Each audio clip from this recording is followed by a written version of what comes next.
eso. Y en tercer lugar, quiero agradecer mucho a Catherine por todo su apoyo, su acompañamiento y sus atenciones. Nos ha hecho sentir verdaderamente acogidos y no se puede pedir más.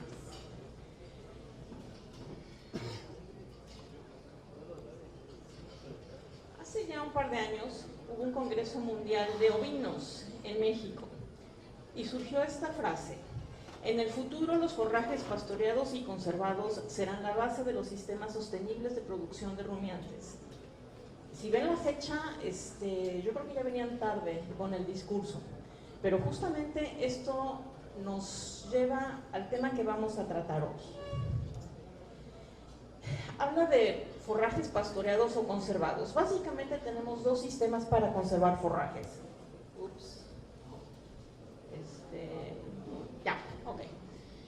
Los podemos conservar en seco o en húmedo. Si los conservamos en seco, hay que enificarlos, reducir el contenido de humedad, y es lo que conocemos como un heno, y eso lo vamos a empacar.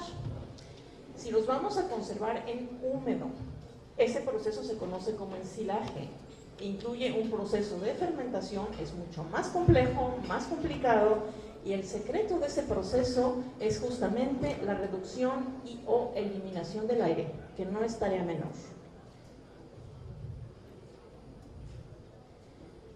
¿Por qué ensilar? También voy a aprovechar para agradecer las fotos que voy a presentar de muchos productores en casa en México y que nos van a permitir aprender gracias a sus experiencias.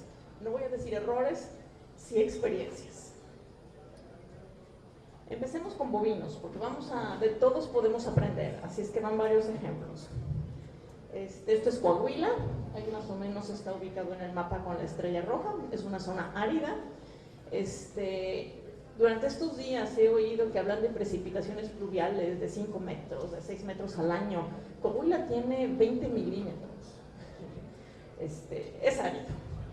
Esa zona produce alrededor del 30-35% de la leche del país. Hay muchas vacas, hay fincas muy grandes, 5, 10, 15 mil vacas, que implica que tengamos superficies enormes, con densidades de siembra elevadas, que necesitan cosecharse en tiempo y forma, en un corto lapso. Tenemos equipo autopropulsado que cosecha 6 hileras, que lo pica casi como confeti. Realmente necesitamos espacios enormes. Hay silos de 5, 10 mil toneladas, los hay en búnker, los hay en pastel, y hablaremos de esto, es pastel o montículo, o como aquí me dijeron, como torta. Pero básicamente ellos ensilan porque es una vaca lechera, y una vaca lechera necesita una dieta uniforme todo el año, y esta es la única manera de cubrir esas necesidades. Y además son vacas altas productoras, o sea que no les podemos dar cualquier forraje todo el año, necesitan cantidad y calidad. Ese cierto valor nutritivo, contenido de nutrientes, lo da este sistema. Vámonos a otro lado, vámonos a Jalisco. Estas vacas en pastoreo en Jalisco. Si no las ven, se las acerco, ahí están atrás. Ya de cerca no se ven tan feas, y las acercamos, están chulísimas. Cuando me dijeron que aquí había época de lluvias y época de no lluvias, para nosotros está la época de no lluvias, o sea, no lluvia, no nada. Entonces, ¿cómo explicamos la condición corporal de estas güeras tan bonitas? Algo debe haber en esa canoa, en ese comedero que está funcionando, ¿sí?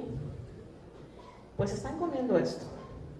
Es un silo de maíz horrible, seco, se les pasó.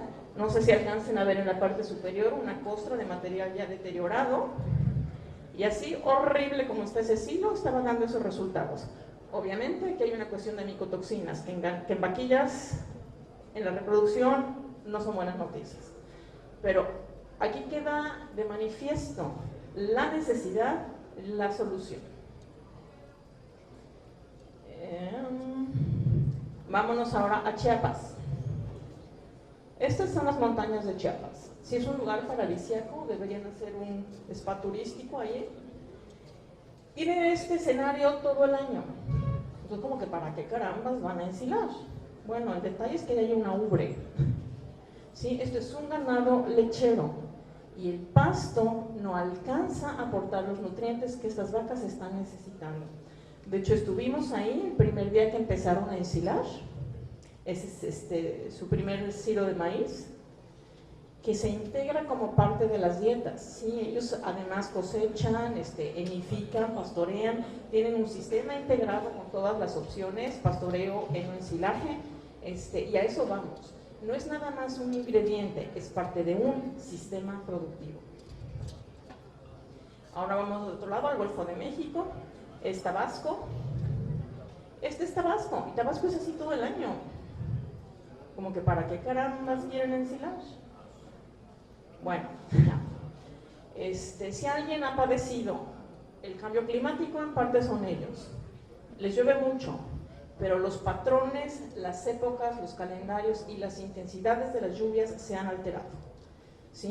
Ellos frecuentemente tienen desbordamiento de ríos que inundan sus tierras, tienen que movilizar ganado y en los inicios tenían que comprar forraje de urgencia. Entonces, ante esas eventualidades cada vez más frecuentes, decidieron empezar a ensilar. Esto es oro. Este sistema, no por hablar mal de nadie, pero voy a hablar mal del sistema, nos llegó de Brasil y por sus vidas no lo usen, no funciona. Es muy ineficiente y luego les voy a explicar por qué. Pero bueno, existía la necesidad y el ensilaje pasó a ser la opción. Vámonos a la península de Yucatán. Pasto todo el tiempo y allá atrás vemos ya algo sembrado. Este es un rancho, una finca de vacas de carne, producen becerro para la engorda y este era un silo que tenían de sorgo y llegamos cuando ya estaban ensilando su primer maíz. En términos, en palabras del productor, incluir una suplementación con ensilado le permitía destetar becerros más pesados en menor tiempo. Seguimos en Yucatán. Parte del año les sobra pasto, parte del año les falta pasto. Y tenían un silo abandonado. ¿Por qué? Porque decían que en el trópico no se podía ensilar. Lo intentaron y fue un fracaso absoluto. Seguro que fue absoluto. Nunca nadie les dijo cómo. Y si alguien en este mundo tiene que ensilar, y ensilar perfecto, es el trópico. Seguimos en Yucatán. Tienen aquí sus vacas preciosas que son lecheras. Y una vaca lechera tiene un requerimiento importante de nutrientes. Sí, aquí el detalle es que ellos querían ensilar sus pastos, ¿sí? Pero lo estaban ensilando así. Ensilar es un proceso que requiere inversión, es un proceso que requiere equipo. Regresamos a Jalisco.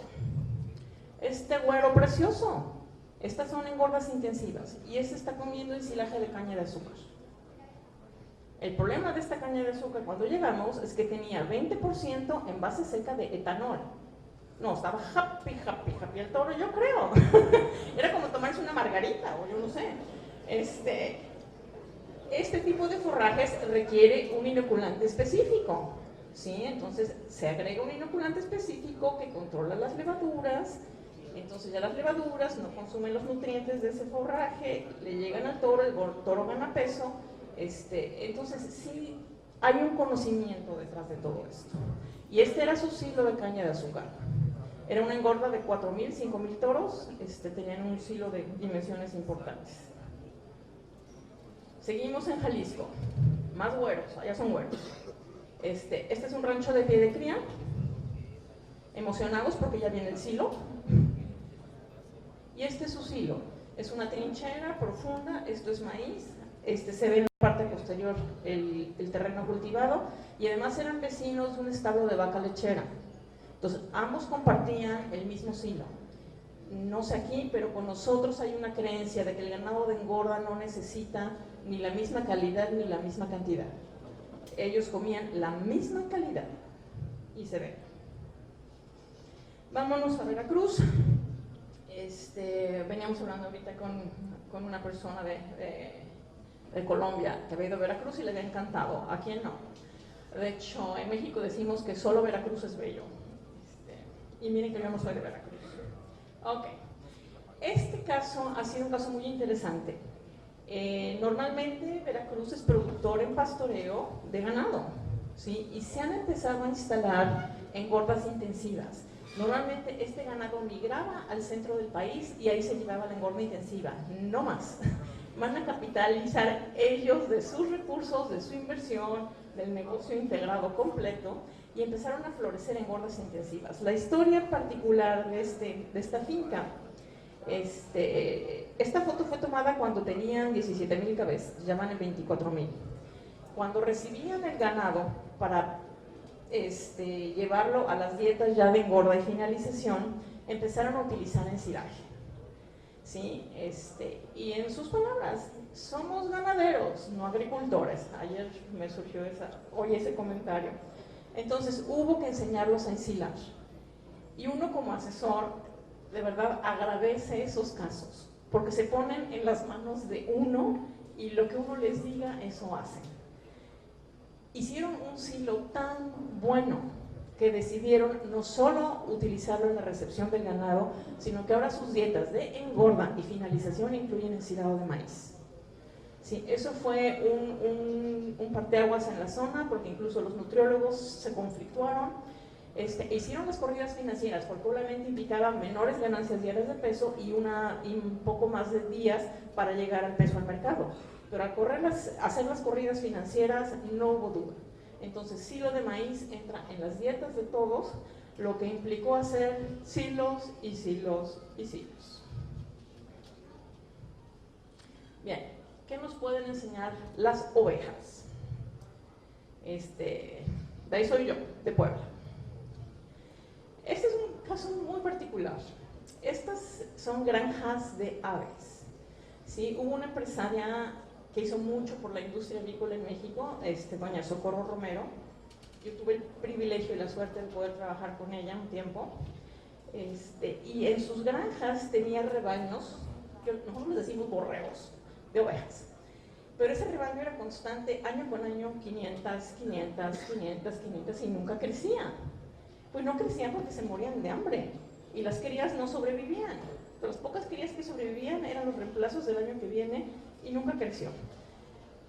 Entonces, la función de estas ovejas en esas granjas es justamente consumir toda la maleza para que no haya roedores, no haya moscas, no haya moscos y no molesten a las gallinas. Son millones y millones y millones de gallinas. Es la segunda zona productora de huevo en México, y México es autosuficiente en huevo.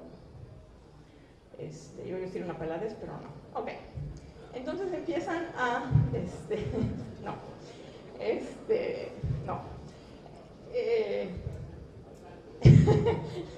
Sí, en México a huevo comemos huevo. Ok, verdad. Entonces, allá al fondo se ven las gallinas y las borregas empiezan a rapar todo. Llega un momento que las pobres ya no tienen que comer. Entonces, ahí decidimos proponer, ¿por qué no ensilar? Es una zona muy seca, y es una zona productora de mazorcas para consumo humano, de mazorca tierna, se hacen al vapor con mayonesa, queso y chilito en polvo, buenísimas, pero se cosecha la mazorca y el resto de la planta queda todavía tierno. Entonces decidimos utilizar ese material para ensilar. Todo silo necesita un piso firme, es comida. A nadie de nosotros nos gusta comer en el piso y en la tierra, a la vaca tampoco, ni al ganado tampoco. Entonces, con lo que había en la zona, porque es una granja avícola, allá no hay nada que tenga que ver con rumiantes, entonces se puso un plástico a manera de piso, se compró el forraje y a mano se descargó. Y del libro de texto los enseñamos, hay que esparcir en capas delgadas, hay que inocular, la mochila es el inoculante, Y con un tractorcito que encontraron que parece de museo, con eso se empezó a compactar. A medida que se iba compactando, iba creciendo, se terminó el pastelito o el montículo, se selló con lo que se tenía y listo. Estuvimos ahí el día que la primera borrega valiente comió el silo. No hubo transición, que es 25, 75, nada, aquí no había tiempo, no había nada. En caliente, y fue un éxito. El problema fue que al día siguiente llegó el vaquero a dar de comer, se emocionaron las ovejas y lo tiraron. No tomé foto de eso, me dio mucha pena, pero les encantó. Y no era ni el mejor silo, fue muy rústico con lo que se tenía, y ese rebaño en cuestión de un año se duplicó. Y no nos costó nada. Bueno, casi nada. Vamos a Querétaro. Aquí sí, Querétaro es la cuna de la vinocultura en México. Bueno, Querétaro y Hidalgo me van a decir los dos. Sí, ya sabía yo. Eso que ven atrás es una bolsa de silo de maíz, o como dicen aquí, un chorizo. ¿Por qué? Porque estas ovejas son East Frisian, estas son ovejas lecheras. Vámonos a Jalisco de regreso. Allá atrás al fondo tenemos las ovejas que vienen pastoreando. No, cuando lleguen aquí enfrente ya va a ser tarde, muy tarde. Y Jalisco, cuando llueve es así, cuando no llueve es así. Entonces, cuando se tenía exceso de pasto, se empezó a empatar, se empezó a nidificar y funciona como base para todo el rebaño. El problema es que este rebaño es altamente cuatero, es decir, tienen gestaciones de gemelos, tienen partos gemelares. No hay pasto que alcance para eso. Entonces, el heno es la base para todo el rebaño en todas las etapas, pero para el último mes de gestación y la lactancia de las ovejas necesitamos ensilado. En este caso era ensilado de maíz, que se empezaba a dar en el último tercio de gestación directamente en las praderas. Con un bobcat se esparcía, la oveja hacía ejercicio, fijaba su calcio y su vitamina D con el sol, toda muy sana, y así nos funcionó. ¿Sale? Regresamos a Querétaro. Este era un productor de pie de cría y era un sistema muy complejo, muy claro, muy bien establecido. Tenía praderas, era pasto con alfalfa, era alfalfa y sembraba maíz y sembraba sorgo. Entonces era un sistema muy integrado para hacer una dieta compuesta. Regresamos a Puebla y vean esta tristeza. Si ven huesitos por todos lados, aquí no había suficiente comida, no había suficiente superficie, entonces decidieron ensilar. Obviamente está muy mal ensilado, pero aquí vemos cómo se atiende una necesidad. Regresamos a Jalisco, esto es Pasto Rodes y son dos ranchos paralelos. De un lado están las ovejas, del otro están los toros. En el tiempo de verde, de lluvias, se ensila Pasto Rodes, que cubre las necesidades del resto del año donde no hay nada que comer. Y las cabras. Guanajuato, uno de nuestros estados cuerno de abundancia. Esta es una de las razas más comunes en México y vean esas ubres. Sí, este es una de las tres fincas que es monitoreada por la Asociación Holstein de México. Obviamente necesitan algo que les permita sintetizar esos litros y litros de leche. Esto es una bolsa o un chorizo de ensilado de maíz y también decidieron ensilar bagazo húmedo de cervecería.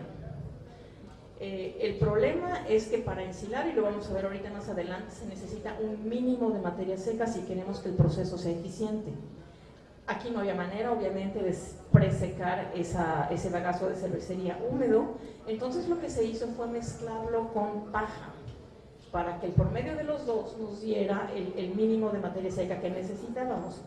Obviamente funciona, pero esto no entra en la dieta de las vacas altas productoras. Entra en la recría, entró en la engorda, además tenía cabras Boer, pero es un recurso importante que se puede considerar dentro de un sistema, dentro de una empresa, no forzosamente en las altas productoras.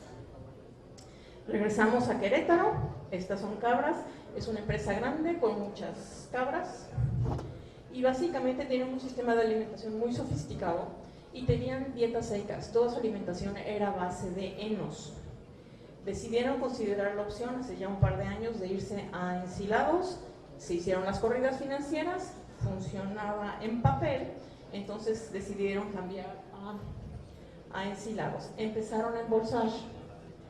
Esto permitió un crecimiento de la finca, cada vez eran más bolsas y lo que se hizo justamente el año pasado era cambiar de sistema a un sistema más eficiente y más rentable, que fue el caso de los montículos o pasteles.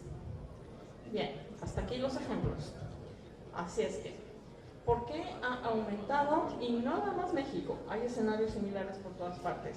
¿Por qué ha aumentado el uso de ensilados? Y las razones son muy variadas. Una, y obvia, es contar con forraje todo el año.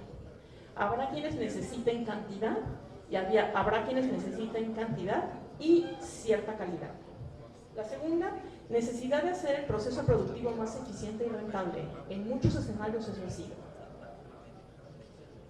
La tercera, necesidad de nuevos sistemas de alimentación que respondan a las demandas productivas. Ayer mencionaban de la capacidad genética de los animales. O sea, hemos visto monerías en la genética y ¿qué hemos hecho del lado de la comida? Tenemos que ir a la par alcanzando esa genética. Y por último, aumento en la demanda de productos de origen animal. En México no somos autosuficientes en muchas cosas y la demanda está ahí. Tenemos fincas que están en franco desarrollo, en franco crecimiento, así es que eso nos viene además exigiendo ser más versátiles, más creativos y más eficientes. Y el ensilaje ha sido una opción. Bien, ¿qué es el ensilaje?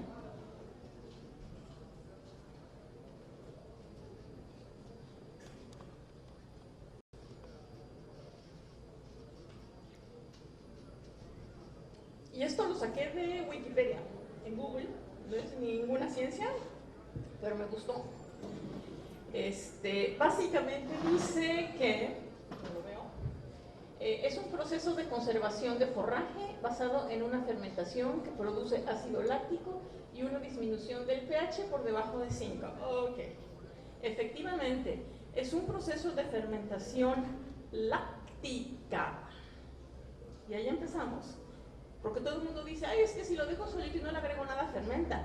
Sí, claro que fermenta, y sabrá Dios a qué, y sabrá Dios a qué costo. No es nuestro escenario. Necesitamos una fermentación láctica, luego veremos si nos da tiempo, que es el proceso bioquímicamente y energéticamente y nutricionalmente más eficiente. Y cuando digo más eficiente, es que vamos a poder producir ácido láctico y todavía conservar nutrientes que le lleguen al ganado, que ese es el objetivo. Habla de una disminución por debajo de 5. Si eso está como muy light, como muy general, porque sabemos ahora dónde queremos que esté cada forraje. Las alfalfas, que son las más difíciles de ensilar, tienen que estar entre 4 y 4.5. Un maíz, que es más fácil de ensilar, queremos que esté entre 3.6 y 3.8. Y eso se mide. Segunda parte de la definición. Permite conservar las cualidades nutritivas del forraje original y precisa de mayores inversiones y conocimientos para conseguir un producto de calidad. Yo nunca había visto una definición que incluyera eso. ¿Sí? Saber ensilar no es tan fácil. Hay muchos factores involucrados y necesitamos conocerlo y aprenderlo. Así es que yo agradezco sinceramente esta oportunidad y este foro. Vamos. ¿Qué necesitamos considerar si vamos a incursionar en este proceso? Número 1, necesitamos equipo. Equipo para cosechar, equipo para transportar, equipo para compactar, equipo para dar de alimentar. ¿Sale?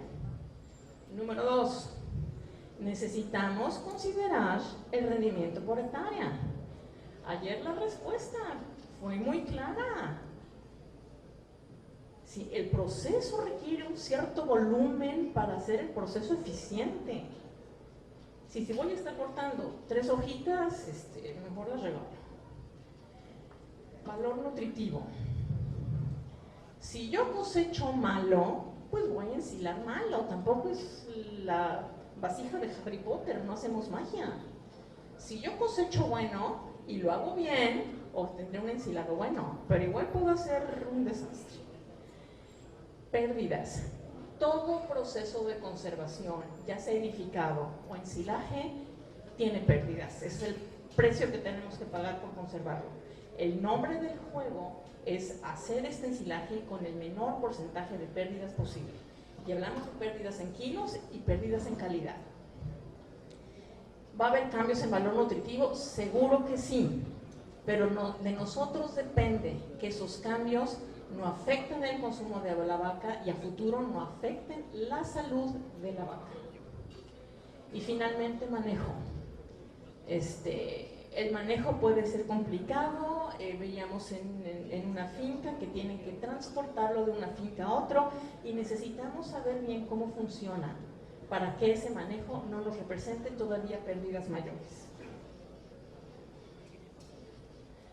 Ok, primera clase del día. Yo doy clases, así es que les va a sonar a escuelita. Los forrajes para ensilar se dividen en dos grandes categorías: los forrajes de corte directo y los forrajes que tienen que ser presecados.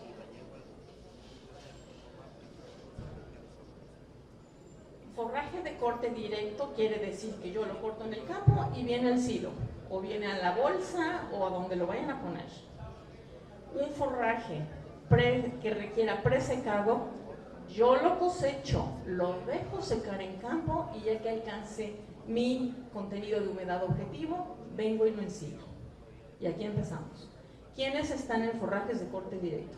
Maíz, sorgo, trigo, avena, cebada triticale, es decir, todos los cereales en estado lechoso masoso, los monitoreo en campo y ya que están dando la materia seca que yo necesito, corto y los traigo.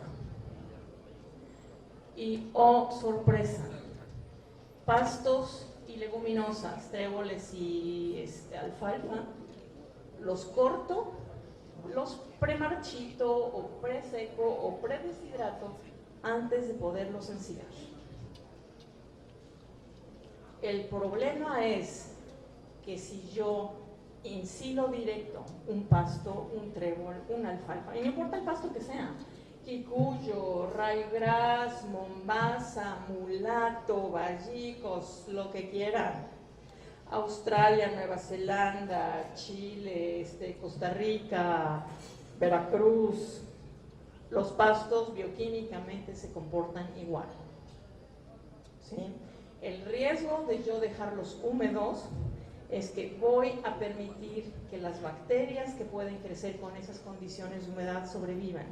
Y el problema de esas bacterias, número uno, son degradadoras de proteína. Y justamente muchos pastos nos fijamos en la proteína para ensilarlos. Sí, ayer nos hablaba el doctor que ahora que ya queremos producir caseína, ¿y de dónde va a salir la caseína si no hay proteína en esos pastos porque los ensilen húmedos? Y la segunda es que además esas bacterias son capaces de producir ácido butírico. Y el ácido butírico en la dieta de una vaca puede favorecer el desarrollo de cetosis. Ayer ya vimos los costos de cetosis y si además yo estoy contribuyendo con mi dieta a eso, mal negocio. Después les digo más. Ok. De ahí que estos forrajes que requieren ser predeshidratados se les llame enhilajes, porque es un medio heno y es un medio silo. Entonces esto es una cosa de los gringos, ellos inventaron esa palabra y nosotros así la tradujimos. Entonces siempre que hablamos de un enhilaje es un forraje que requirió ser presecado antes de ensilarse. Va. Principios básicos del ensilaje. Hay 4 bases y o están las 4 o no hay proceso. Número 1, anaerobiosis. 0 aire, 0 oxígeno. Si esto es más fácil de decir que de hacer. Segundo, cierto grado de humedad. Ni muy húmedo porque va a haber escurrimientos y lo que escurre no es agua. Lo que escurre son azúcares solubles, que puede ser la clave de mi fermentación y o leche en mi vaca. Escurre proteína soluble, justamente soluble en agua. Pues ya perdimos esa proteína que tanto nos costó y que tanto necesitamos. Escurren vitaminas y escurren minerales. Nutricionalmente es una pérdida enorme, pero además es altamente contaminante. No sé Panamá, sus restricciones ambientales. En México, me da mucha pena decirlo, nadie nos dice nada, entonces contaminamos a diestra y siniestra, pero en Europa esto es impensable. Azúcares. Normalmente, la mayor parte de los forrajes, sean gramíneas, leguminosas, cereales, no cereales, tienen suficientes azúcares para echar a andar la fermentación. ¿De cuánto estamos hablando? De mínimo 3% de la materia seca de ese forraje. Estuve en Coleche, vimos algunos reportes del laboratorio de sus análisis por NIRS, y los valores están bien. ¿Cuándo no están bien? En algunos casos con algunas leguminosas y en el caso de pastos muy, muy maduros, que no es su escenario.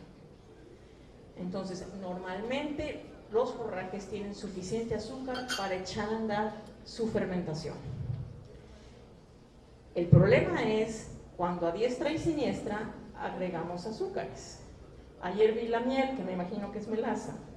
Si yo pongo un exceso de azúcares, puedo estar proveyendo nutrientes para microbios indeseables y además un exceso de melaza es probable que se me pueda ir a una fermentación butírica.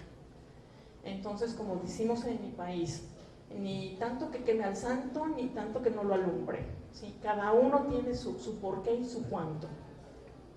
Y además, si yo decidiera, o si yo necesitara, si yo necesitara agregar azúcar a un forraje, tiene que ser calculado. Se considera de 2 a 3 kilos de melaza por tonelada de forraje, y en cuanto lo diluyo tengo que hacer el cálculo para que el agua que yo agregue no altere la materia seca del forraje que estoy ensilando. O sea, sí hay un cómo y un porqué. El cuarto en la lista son bacterias ácido-lácticas. Normalmente todos los forrajes tienen un mundo de microbios en el campo, y de todos ellos el maíz es el mayor. Y de todos los lugares del mundo el trópico es un vergel. El problema es que en vida natural los microorganismos epifíticos normales de esas plantas, los que nos interesan, que son los que producen ácido láctico, son los menos. Por eso forzosamente se necesita un inoculante bacteriano para agregar esas bacterias súper buenas, súper profesionales para que hagan ese trabajo. Si de eso depende la conservación, yo en mi sano juicio no lo dejaría a la buena de Dios, seguramente está más ocupado haciendo otras cosas. Bien, vamos uno por uno para aclararlo bien. Limitar o reducir la presencia de aire es fundamental para el proceso de ensilaje. Aquí el enemigo es el aire. Así es que, si el aire es el enemigo, tengo que estar bien consciente que mientras estoy llenando el silo, voy a estar en contacto con aire. Así es que necesito hacerlo rápido y bien. A la hora de estar compactando, por eso compacto, porque así presiono el forraje y sale el aire. Ya que lo saqué, necesito sellarlo bien para que no vuelva a entrar el aire.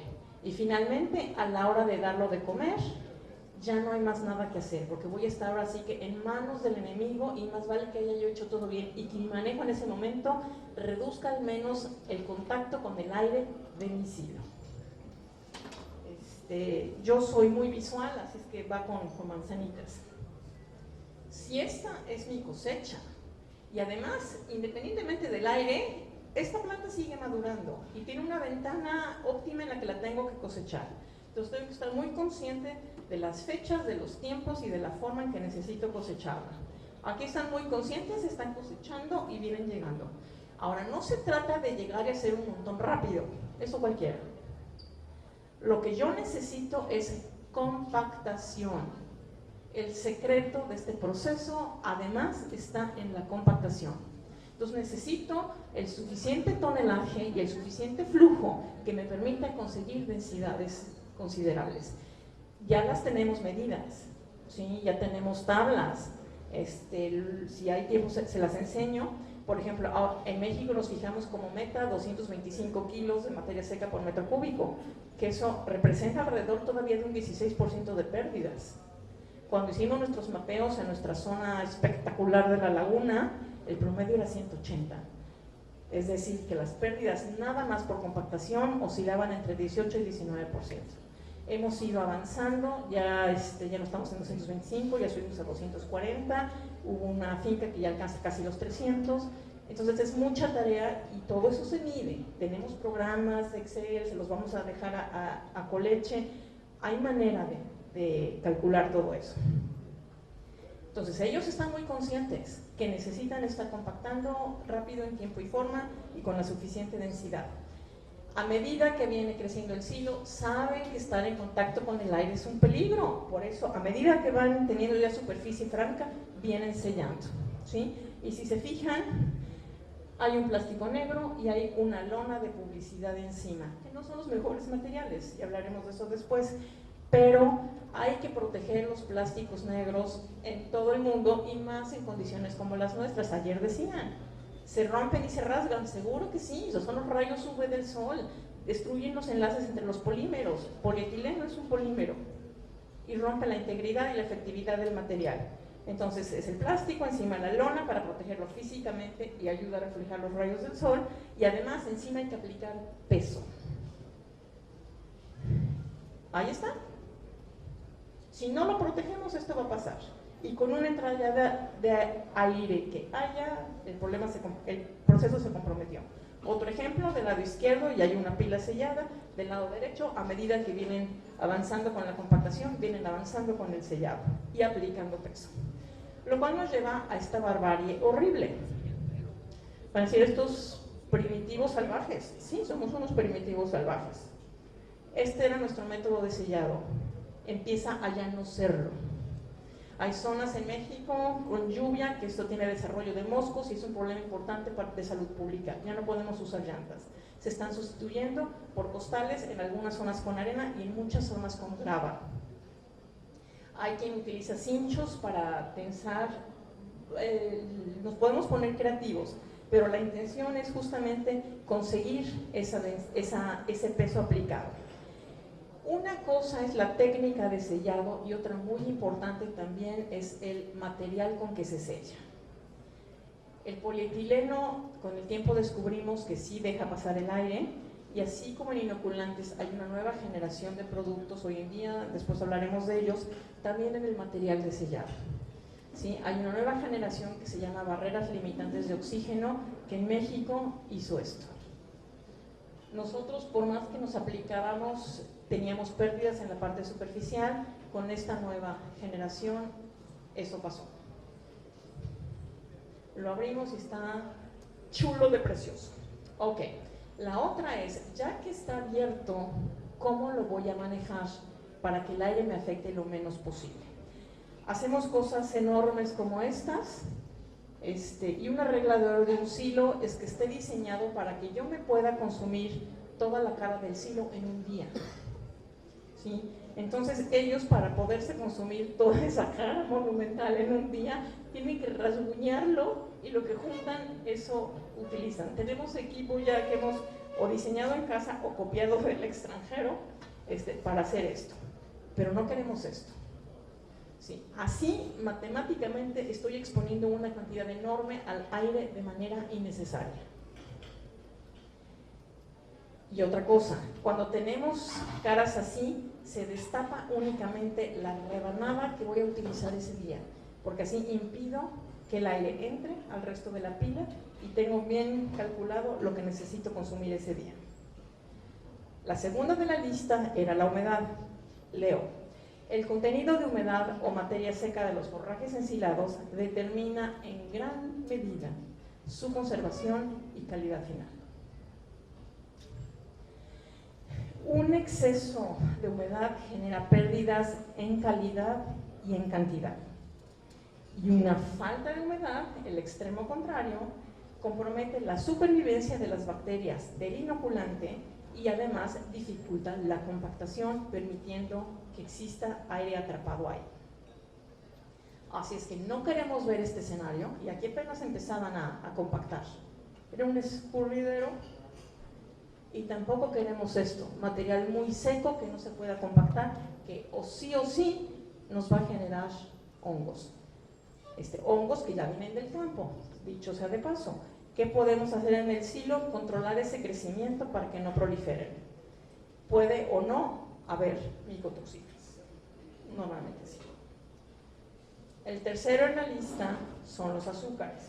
El contenido de azúcares del forraje es crucial para el proceso de fermentación.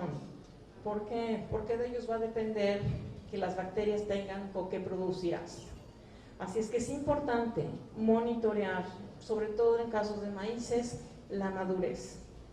En estas zonas del globo no llegamos a grados de madurez del maíz como empezamos a llegar en partes más nórdicas, por así decirlo, por los materiales que hemos estado utilizando.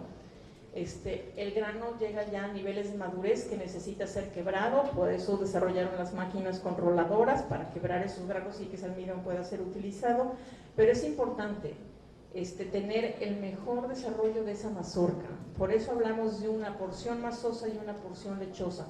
La porción masosa es el almidón, ahí está la energía para la vaca, pero necesitamos conservar una parte lechosa porque esos son los azúcares solubles, esos son los que van a echar a andar la fermentación.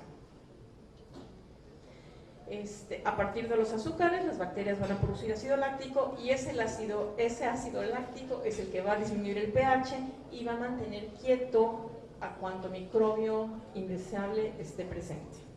Bien, y el cuarto en la lista son las bacterias productoras de ácido láctico. Estas bacterias producen principalmente ácido láctico, reducen el pH y conservan el material ensilado. Estas bacterias productoras de ácido láctico se aplican como inoculantes y suelen ser específicas. Hay una nueva generación de inoculantes que, uno, controlan la fermentación, pero que además nos van a ayudar a mantener estable un silo una vez abierto. Son productos distintos para condiciones y necesidades distintas. Así es que lo que queremos hacer es que los nutrientes que ya cosechamos los podamos conservar y le lleguen a la vaca. El problema es que en medio, en el silo, vamos a tener un montón de microorganismos indeseables que si los dejamos, se van a comer lo que yo quiero conservar para mi ganado. Entonces necesitamos disminuir, controlar, eliminar, como lo quieran llamar, a esos microbios indeseables. Y lo podemos hacer de tres maneras. Una, le quitamos el aire, básicamente controlamos ya levaduras y hongos. La segunda, disminuimos el pH y con eso básicamente estamos reduciendo gran parte de la población de bacterias. Y la tercera es reducirles la humedad. ¿Y de quién estamos hablando? Básicamente de clostridios. Esas son nuestras tres líneas de defensa en contra de microbios indeseables que no queremos que estén ahí porque van a hacer mi proceso ineficiente y me van a causar pérdidas en términos de nutrientes y de cantidad de forraje almacenado. Ok, así es que si vamos a producir ensilaje, es más, voy a hacer esta corrección porque lo acabo de ver. En México no hablamos bien, pero bueno, para que ustedes sí se lo aprendan bien. Silo es el contenedor, la estructura, la bolsa. Ensilaje es el proceso y ensilado es el material que obtenemos. Yo le digo como me da la gana, pero bueno, se entiende. Uno, queremos que sean de un elevado valor nutritivo, que no estaría fácil. Segundo, que sean altamente digestibles, que en países como los nuestros de entrada ya es difícil, por cómo crecen nuestros forrajes y eso no va a cambiar. La otra, que estén debidamente conservados, eso sí depende de nosotros. Y la última, más importante, que casi nunca nadie se pregunta, es que sean palatables. Yo creo que nadie de nosotros comería por gusto algo que sabe feo. La vaca tampoco. Sí, y yo siempre les digo cuando veo así historias de terror en las fincas, es que van a reencarnar en vaca. Sí, hay karma, lo van a pagar. Sí. En resumen, Son 4 factores, y no es que yo escoja uno. Y lo digo porque muchas veces, ay, es que ya lo inoculaste, ya va a salir.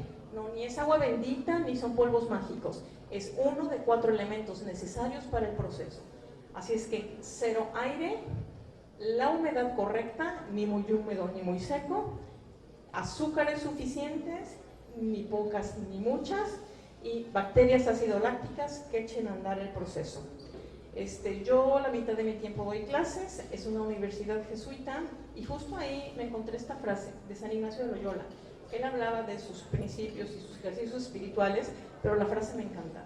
Dice, adáptese a diferentes tiempos, personas y situaciones. Y esto es el ensilaje. Los 4 principios son universales, pero hay que adaptarlos a mi tiempo, a mi persona y a mi situación. Yo vengo de Puebla, esto es Cholula, Puebla, tenemos un volcán activo muy simpático, y con eso termino, gracias.